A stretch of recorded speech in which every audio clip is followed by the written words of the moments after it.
boys and girls, this art lesson is based on the artist of the month for November, named Georgia O'Keefe, whose birthday is on November 15th. Our learning goal is to not only know and understand about the artist Georgia O'Keefe, but also to understand how to use colors, especially not just the primary colors and the secondary colors, but to understand that opposite colors are called complementary colors. And we want to understand how things in nature survive and adapt and how they live. So in this project, you can pick some object from nature, like a leaf or a seashell. And Georgia O'Keefe was a very famous artist who loved painting and drawing pictures of things that she found in nature. So this is her biography. It's a true story about how she became an artist. Georgia O'Keefe was born on her family's large Wisconsin farm in 1887. She would grow up to become one of America's most famous painters. Her clear, bright paintings show the beauty that she found in the simple, natural things around her. Georgia loved to paint flowers, mountains. So for this art project, you can pick an object from nature. It can be a shell, a flower, or a leaf. Now, what I really like to do if we have time is to go on a nature walk and find a real leaf. Now, out in the garden, we have an art garden out here. And here's a plant with leaves. This is actually a coconut tree. I don't want to pick any of these leaves because the coconut needs the leaves to absorb the sun, because that's how plants make food. They take sunlight and carbon dioxide into the leaves, and they put out oxygen, fresh air for us to breathe. We step outside, in the art garden, it's starting to get dark. We might be able to find a leaf that would be good to observe, because something that artists and scientists need to do is learn how to observe nature.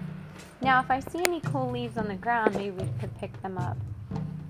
This plant is called a milkweed plant, and one way that scientists observe nature is by classifying the leaves. You can see the leaves on the milkweed plant are kind of skinny and pointy. I don't want to pick any of those either because that's what the caterpillars eat. Now, these leaves are actually a weed right down here. These round leaves are a type of a weed called, I think they're called like a, I don't know, some kind of sand dollar leaf. These are okay to pick, so I just picked one out, and now I'm going to go back into the art room and observe it. So here's my little leaf that I just picked. It's very round, and if you observe it very closely, you can see the veins in the leaf. Those veins help carry water, because plants also need water to survive. They need sunlight, carbon. So I love the texture on the leaf. These are really cool, and I'm going to use this and maybe some of my other leaves that I have, just the shape, like this is an oak leaf. And you can also look at one of the leaf papers when you're drawing. Now that I have some leaves to observe, I want to make sure that there is a variety.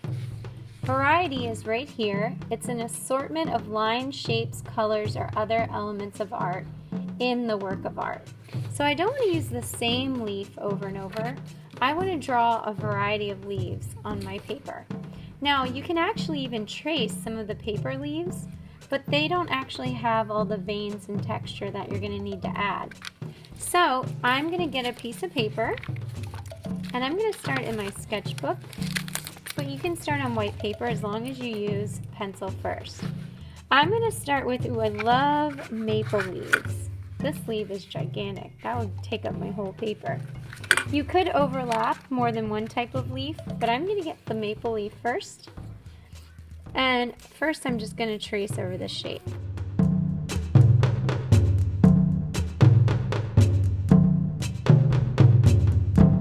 Okay, so I traced my first maple leaf. Now I'm going to pick a different kind of leaf so I have variety, and I'm going to trace it so it's kind of going off the page.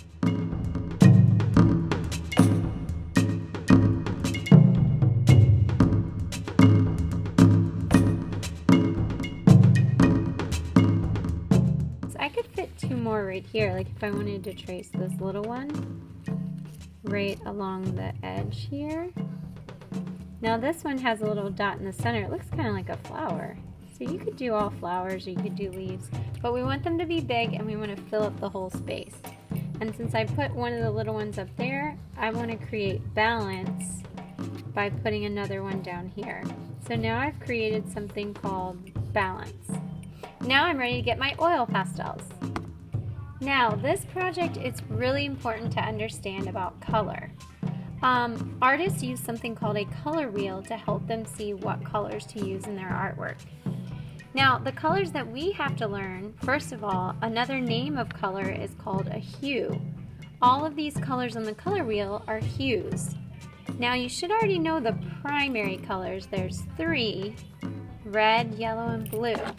There's also 3 secondary colors, orange, green, and purple. Today we're going to be using colors that are warm, which are yellow, orange, and maybe a little bit of purple, and cool colors for the background. So green, blue, and purple are colors that make you feel cool or cold. So the leaves are going to be warm colors. The background is going to be cool colors. So for the leaves, we're going to be using oil pastels.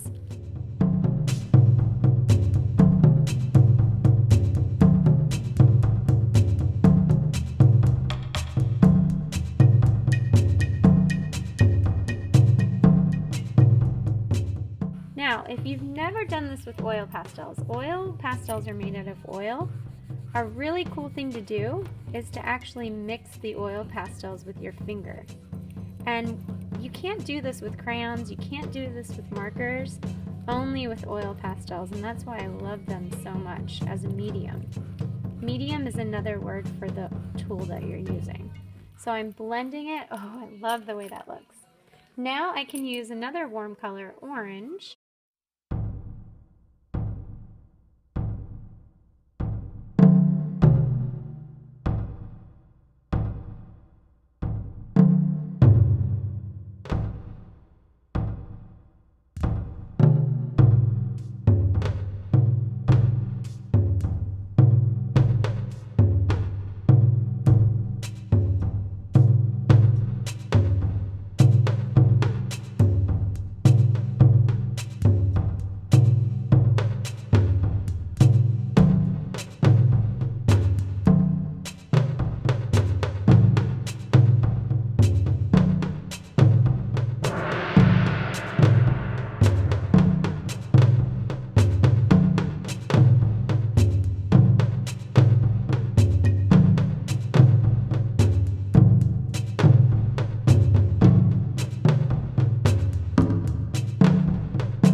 Okay, so now I'm ready to paint. We're going to be using watercolor paints because watercolor paints use mostly water, and I'm only going to use cool colors for the background. So remember, cool colors are blue, green, and purple. I'm going to start with maybe just some blue. Blue is definitely a cool color, and I'm just going to go over the edge. You could also paint some wavy lines to make it look like the wind is blowing. But I'm going to go all the way around the edge. Alright, so now I finished with the blue.